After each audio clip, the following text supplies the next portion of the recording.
జబర్దస్త్ నుంచి అనసూయ వెళ్ళిపోయిన సంగతి అందరికీ తెలిసిందే. ఆమె స్థానంలో ఎవరిని తీసుకోవాలా అని మల్లెమాల వాళ్ళు తెగ వెతికారు.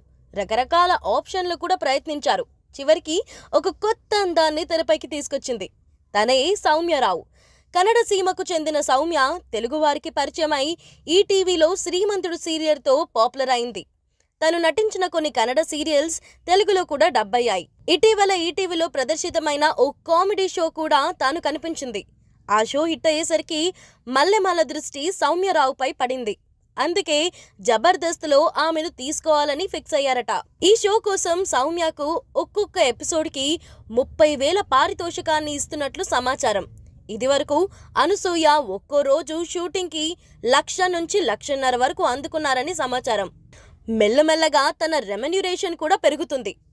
సౌమ్య చలాకీ అమ్మాయే, పైగా గ్లామర్ షోకి ఏమాత్రం అభ్యంతరం చెప్పదు.